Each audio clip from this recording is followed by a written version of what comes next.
حضرت امام ابو یوسف رضی اللہ تعالیٰ آپ کے والد گرامی کا انتقال ہو گیا، آپ امام ابو حنیفہ کے پاس پڑھتے تھے، تو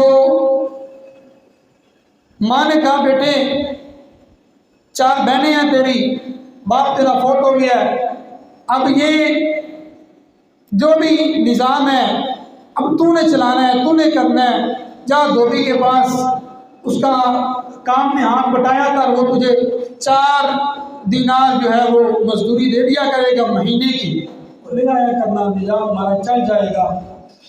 وہ امام ابو حنیفہ کے پاس پڑھتے تھے، جب وہ امام ابو حنیفہ کے پاس پڑھتے تھے نا تو امام ابو حنیفہ نے پوچھا کہ آپ آتے نہیں؟ انہوں نے کہا کہ میرے والد کا انتقال ہو گیا ہے، میں اب نہیں آ سکتا۔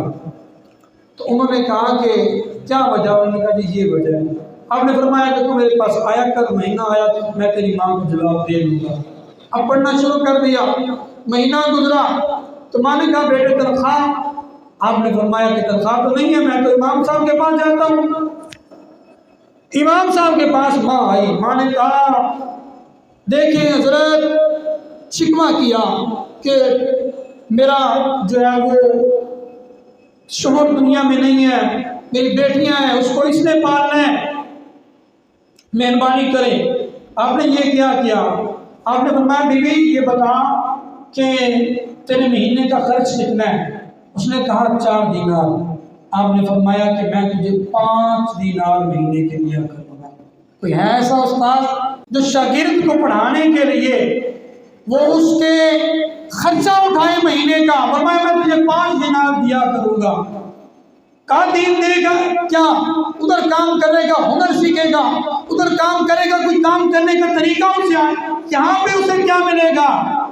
آپ نے فرمایا اسے دین ملے گا، ایمان ملے گا، وہ سیکھے گا، پھر ایک وقت آئے گا تیرا بیٹا بادشاہ کے ساتھ ممبر پر بیٹھ کر حلوہ کھائے گا، بادشاہ کے ساتھ بیٹھ کر ممبر پر حلوہ کھائے گا۔ امام صاحب کا انتقال ہو گیا، امام ابو حنیفہ کا پڑھ گئے، عرصہ گزر گیا، ہارون الرشید بادشاہ بنا۔ ہارون الرشید نے آپ کو چیف جسٹس لگا دیا، امام ابو یوسف کو۔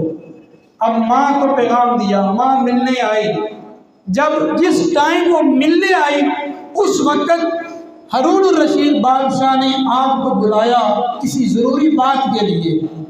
جب بلایا تو بلا کے آپ کو اس نے اپنے منبر پر بٹھایا، ایک طرف ہارون الرشید ہے، ایک طرف وہ امام ابو یوسف ہیں، درمیان میں حلوے کی پلیٹ پڑی ہے، اوپر سے اچانک ماں آ گئی، اوپر سے ماں آ گئی۔ ماں نے دیکھا ایک طرف ابو یوسف، ایک طرف ہارون الرشید، درمیان میں حلوے کی پلیٹ، دیکھ کر رونے لگ پڑی۔ بیٹے نے کہا ماں روتی کیوں ہیں؟ کیا ریزن ہے، روتی کیوں ہیں؟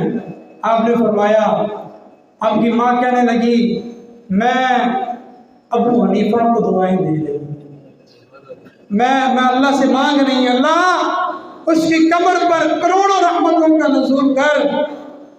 میں نے اس کی مانی تھی، اللہ کا وہ نیک بندہ تھا، وہ 27 سال پیچھے بیٹھ کر دیکھ رہا تھا کہ میرا بیٹا وہ بادشاہ کے منبر پر بیٹھ کر حلوہ کھائے گا۔